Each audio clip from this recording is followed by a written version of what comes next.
Welcome to the Bella Vista Gardening Program.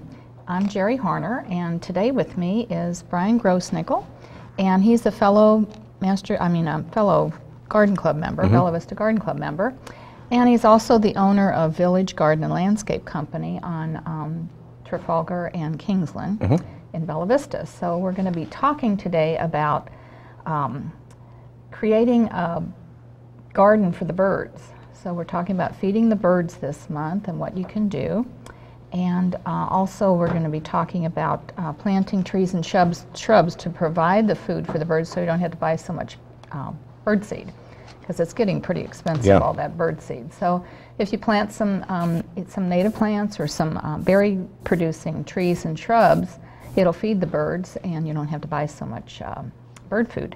But and we'll also be talking about things to do in your garden in December. There's still a few things you have to pay attention to, and gardening starts in January 1st and ends December 31st, so you're garden all year round, basically. So, but there have been several articles in the books lately and magazines about feeding your birds for the winter, and there's a lot of things you can do to feed the birds other than bird seed. Now you have you said your mother does the yeah, it's just a suet? pine cone that we take florist wire and just pack that with either suet or peanut butter or bacon drippings, and there's all sorts of stuff you can put, but just hang this, off a branch or somewhere where the bird will find it. Now we have a suet recipe, and it's pretty simple. You can make your little suet mix with we use 1 cup of peanut butter, and I use the crunchy peanut butter if I find it. I can usually get it like at Aldi's or, on sale, Sam's or some big container that's not too expensive. And a cup of shortening, a cup of flour, 3 cups of cornmeal, and a cup of rolled oats. And then also I keep like cereal crumbs that are left in the bottom of the box, or bread crumbs that are left. And I just kind of throw those in a little plastic bag when I, come across them. And then when I make the suet, I can just throw it right into that suet, or raisins, dried fruit. You can add anything like that to the suet mix. So just so it's pliable enough, you can get it into those crevices, or you can put it into one of those cake holders.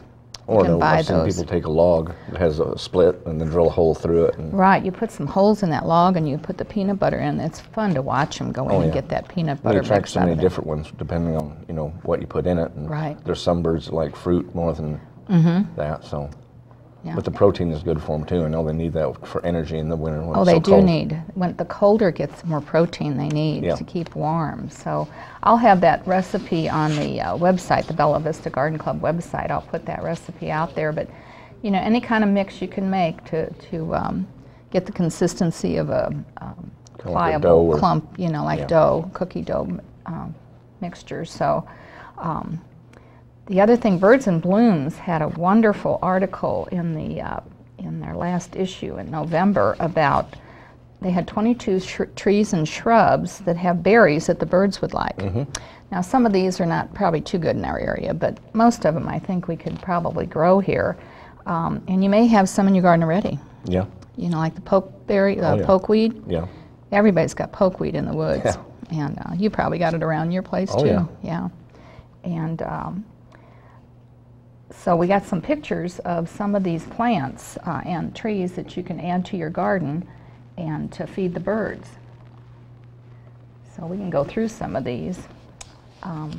This is the pokeberry, and that's a little bird eating the pokeberries. Now you don't want to eat the pokeberries yourself because they're poisonous to humans, but the birds do like them, and this is with a bluebird eating that pokeberry. And like I said, they grow in the woods all around. They're just everywhere, so they're great to feed the birds. Then this is a bayberry with a chickadee up there. And bayberries aren't very common around here, I don't think, but you can plant bayberries. It's a pretty good sized bush. Then this is a blackberry and a cedar waxwing. And a lot of people have blackberries and they pick them, but then you may leave a few on the branch. And as they ferment on the branch, sometimes Oh, they'll yeah. eat those fermented ones, and they'll kind of get a little tipsy. Yeah. So it's kind of funny to watch them when they eat those fermented blueberries once in a while, or blackberries. So, and this is a currant bush. Now, I don't know if you have any currant bushes for sale. Some of these not plants right you'll now. have available. Yeah, last week of March is when our spring crop comes in. Okay, and you're going to have blackberries and blueberries. Raspberries, strawberries, pretty much just anything of the common. Now, I know when we plant these blackberries and blueberries, we want the fruit for ourselves mostly, but there's always a few you're going to leave for the birds. You can't eat all of them sometimes, so it'll feed the birds. And then this is elderberry with a house sparrow. And elderberries are interesting. My grandparents used to have elderberry bushes, and they would make jelly with the elderberries. But they're an interesting berry because they do big clumps. Now this one is a raspberry with a bird's nest in it. It might be kind of hard to see, but there's actually a bird built a nest in the raspberries, so he's ready when those raspberries. He's a smart little bird. Okay, then this is a huckleberry. There's a red evergreen huckleberry, and I haven't seen it around here, but I think it's available, and I'm not sure. That'd be nice for winter color. Yeah, because it would be the berries are red, I think, or kind of a pinky red, and then the foliage is green. But I think it's something that you could order and have here. Now this is a hackberry tree. Now the hackberry is a pretty good sized tree, and I think there's a lot of them in Texas, I think, hackberries. I haven't seen too many around here. And then this is holly. Almost everybody has holly, and you're going to have a lot of hollies, right? Oh, yes. Now, I had trouble getting them last year because the spring came so early that the major nurseries sold out, and they weren't able to get any more into production in time. But this year I've ordered well into it. I think I put an order in like 3 months ago. So last year it was harder to find the hollies. It was almost impossible. Really? Okay. Well, this year you're going to have hollies. Because they're great for both feeding the birds and for using in floral designs, for Christmas, to make your Christmas decorations. They're great. And I even ordered some possum haw to make Blue Jasper happy. Possum haw. Possum haw. Kind of looks like an evergreen. We talked about it at the last garden club meeting. Oh, okay. That was one of the plants that she said she liked to leave natural and let the birds eat off it. Oh, I'll have to look into that one. Okay, then this is juniper berries with cedar waxwings. And there's a lot of junipers, and the ones in the woods usually have berries, a lot of the junipers. Some of the junipers have berries and some don't. Depends on the variety. So I don't know if that's one you have, junipers? I've never had anybody ask for that. Nobody asked for junipers, okay. And then viburnum with the bluebird.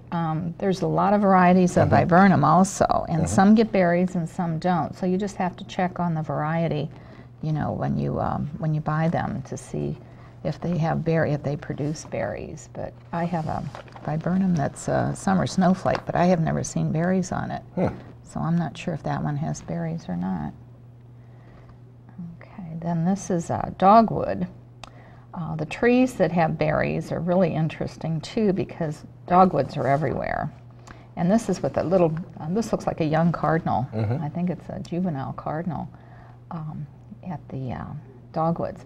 And a friend of mine said that you should take the dogwood berries, when they ripen, and then put them in your refrigerator, put them in a container in your refrigerator. Then in January, when there's not much out there for them to eat, she puts them out on the railings of her deck, and then she watches the birds eat them in January. So she kind of saves some. There's been times where the cedar waxwings will come through, and they'll just eat those berries off that dogwood in about 1 day. They'll just be gone when those cedar waxwings comes through. So sometimes they don't leave too much for the other birds. Now this is a serviceberry tree, and I don't know if you have serviceberries. I will have them this spring. You will have them? Yep. They're a wonderful native plant, and I know they have a lot of them at Compton Gardens. And And they bloom before the dogwoods, and sometimes people think they're dogwoods blooming because they bloom first, and they're white. Dogwoods first.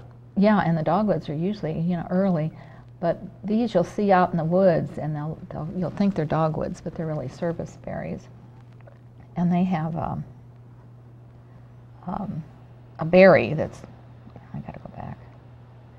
They have a berry that's kind of a pinky berry, and this is what the cardinal, you know, eating the berries off the service berry. So they're a wonderful native plant that you can, native tree.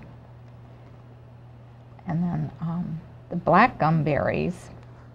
This is the black gum with fall color. They have a beautiful fall color, the black gums. Yeah, that is nice. Now that's a big tree, and you don't usually see those in the nursery very often. I've not had many requests for them. No, but there's, if you want a big tree that's, you know, going to have good fall color, you can look at the black gum. And like I said, the article that they had all these trees and shrubs is maybe not something we would want to grow in our area, but they were just giving samples of trees that have berries to feed the birds. Now this is called a bird cherry tree, and I don't know, I'm not familiar I've with never that. heard of it before, either. but the cherries are smaller and you know, clusters, so it's called a bird cherry, and I'm not sure the size of it, how big it gets, but a lot of these you may have to special order, you know, if you want this specific cherry tree.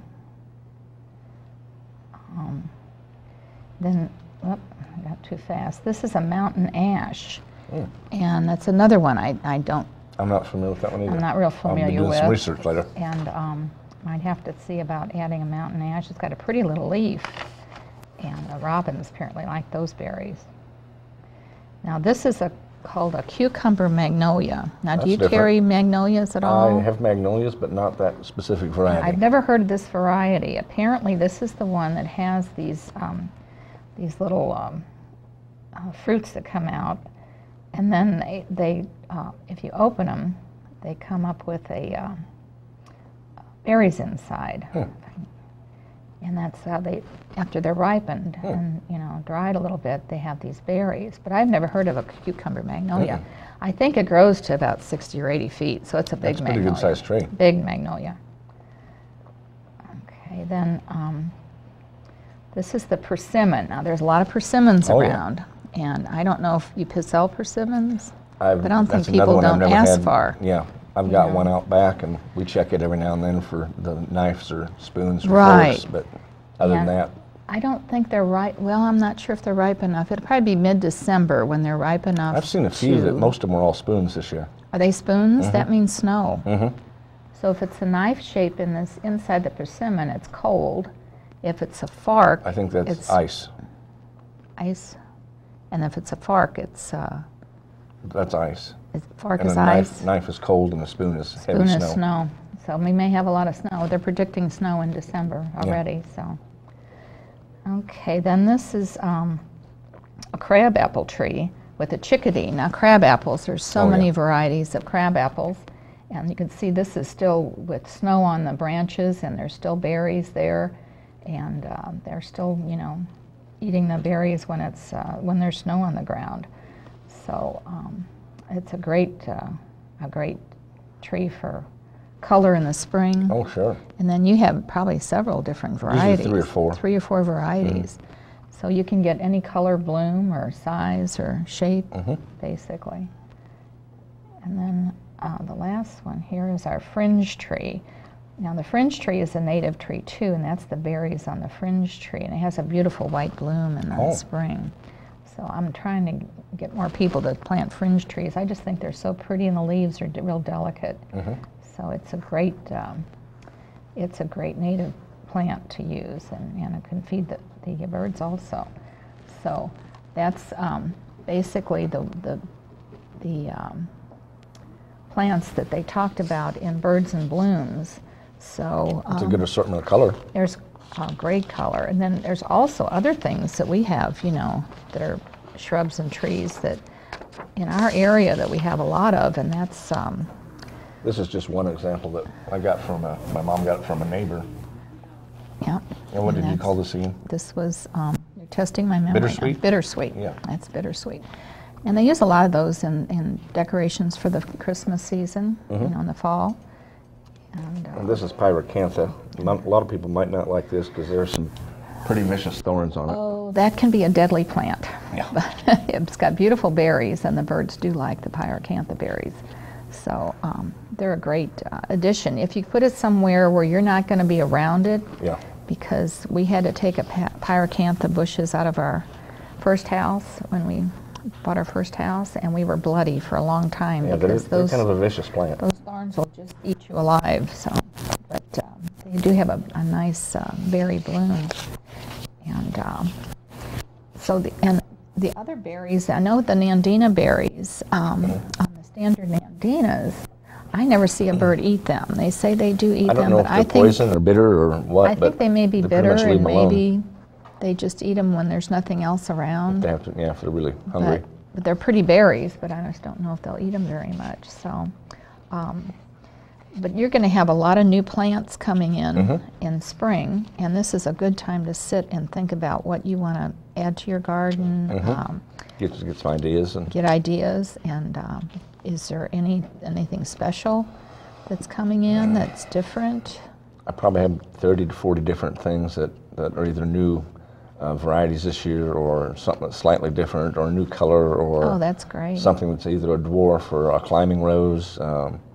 We've got, I think, 60 roses coming in mid-February that we're going to get potted up. I got 6 different varieties that are different colors, different That's growing great. habitats. And That's great, because I just love to shop at your nursery, I because you appreciate find so many things you can't find anywhere else, and you're not going to find them at the box stores or No. the other nurseries. So you really specialize on a lot of individual Greenleaf is special good things. at coming up with different things that they don't sell to Walmart or Lowe's or Home Depot, and that's what I've bought from them for 10 years now, and I've always had good luck with their plants. And Because they're also developing a lot of dwarf plants, which are great, because sometimes you just run out of room. yeah, And you'd like to have a certain plant, but you don't have the room for it. Where you have a dwarf variety, you can take advantage of that. So that's great. Okay.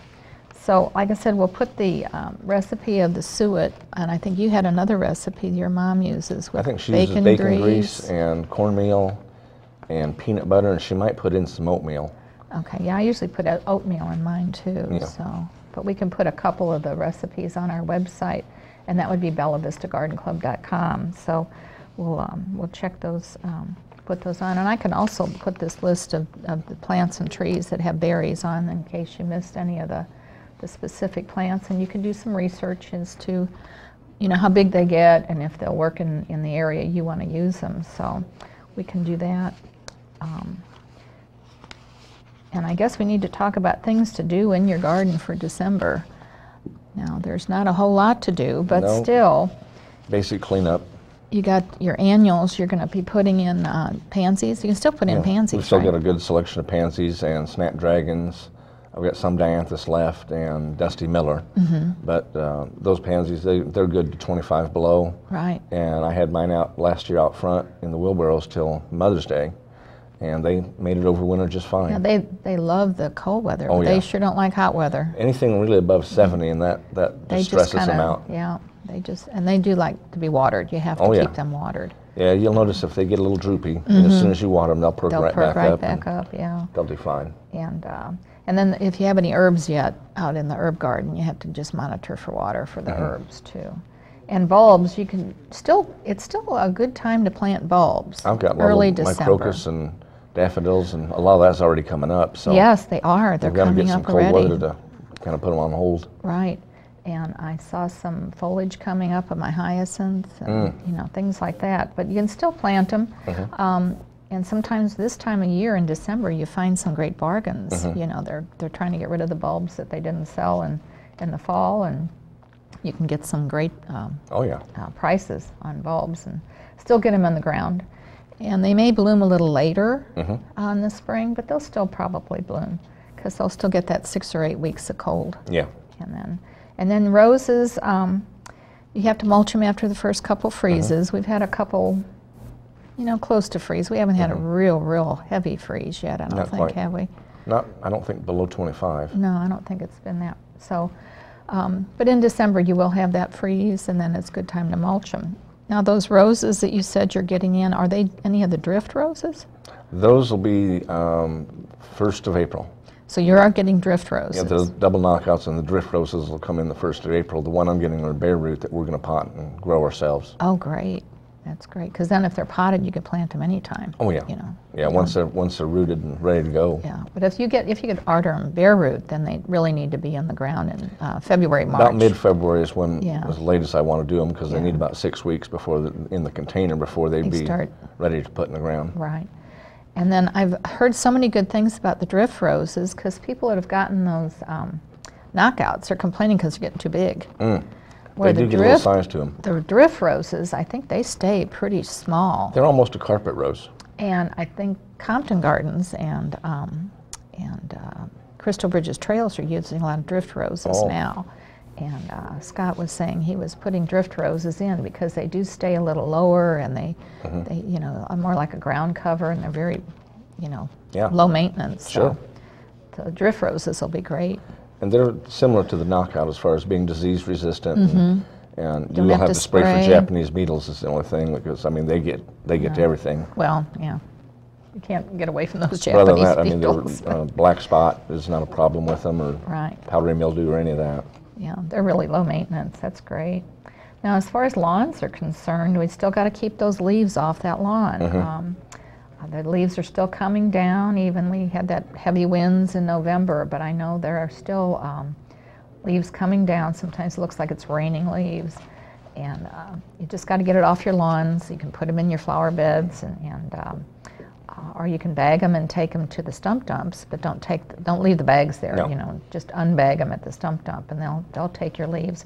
And you just have to be sure not to put them in the lakes. If you live on the lake, you really shouldn't be dumping leaves in the lake. They just get enough leaves as it is without people adding to it. So that's not good for the lakes to have all those leaves. And then when your grass freezes, it's really best to use your walkways and not walk on that frozen grass, because it can damage it when it's frozen. Now the trees and shrubs, you do have quite a variety of trees and shrubs. We've got a few left now. Mostly it's things I've already put up for the winter. But I like to get our initial crop comes in the last Friday in March. And I like to start with all fresh every year. And that way it's been overwintered. All our plants come out of Tahlequah, Oklahoma, which is almost just 2 hours directly west. And their growing conditions and ours are about the same. Very similar. They acclimate themselves real well. That's great. And then, but if you have planted any trees or shrubs lately, you know, it's almost just a little bit too late. It's a little too late now, you know. But if you have planted them, just monitor that water over the winter. Oh yeah. You know, make sure that if it's a dry winter, they get some water. If you just planted them, get them established. And your tropicals and houseplants, basically, you know, you want to cut down on your fertilizer for your houseplants. And the poinsettias will be, you know, for sale soon. I've seen them in the stores already. And you just got to make sure you keep those out of a draft and keep them watered. They like a lot of even moisture. They don't like to be too wet or too dry. Nope. And if you do have a Christmas tree, a live tree, you can buy a live one, keep it in the house just for a short time though. You don't want to keep it in the house very long and then plant it outside in the spring. And if you have a live cut tree, you can take that to the lake for habitat, or you can put it in the woods for wildlife cover. So, and then your perennials, you're cutting back a lot of your perennials. I just do that for cleanup. There's some that there was one that Lou talked about not cutting it back because of the hollow stem. The salvia. Salvia. If you have salvia, don't cut the tops off because they're hollow. Yeah. Then the water can get in there and it gets down into the roots and can freeze your plant and kill it. So any of their salvias, just don't deadhead them. Just leave them as they are. And then in the spring, you know, you can do your spring cleanup and take care of them then. And the main thing is you want to enjoy your garden and you want to watch those birds feeding in the winter. It's just so much fun to sit and look out that window and see those red birds in the snow, and it's just a beautiful time of year to enjoy the birds and the wildlife. It's even more fun if you have cats. Oh, I don't have cats. It drives them crazy. I bet it would. It would. Okay.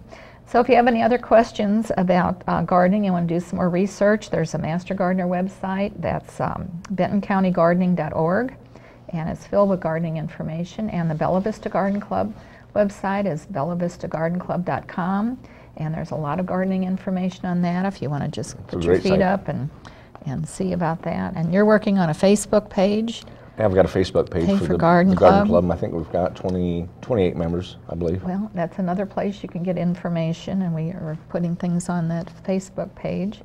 And the next meeting of the Bella Vista Garden Club will be on Wednesday, January 23rd at the United Methodist Church, United Lutheran Church, Lutheran Church on Cooper Road, and it starts at 11, so guests are always welcome. And for more information, you can go to their website. Everything is listed there. And we've had a great year so far with the Garden Club, and looking forward to a new year.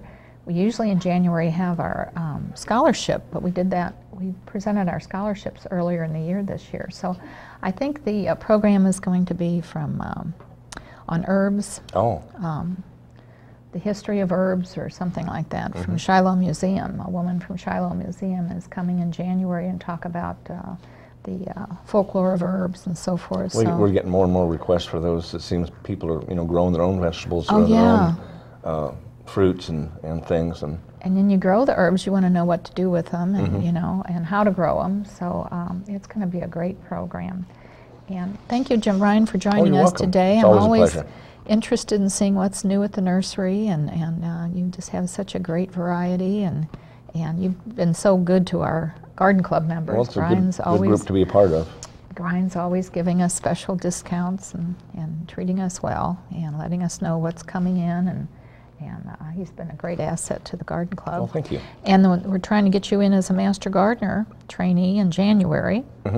So hopefully in January you'll be going to the Master Gardener classes and become a Master Gardener. I look forward to it. And that's another great program that has a lot of information. So I hope you enjoyed the program, and will join us again next month. And we will be starting a new year, and hopefully our new year will be filled with more information.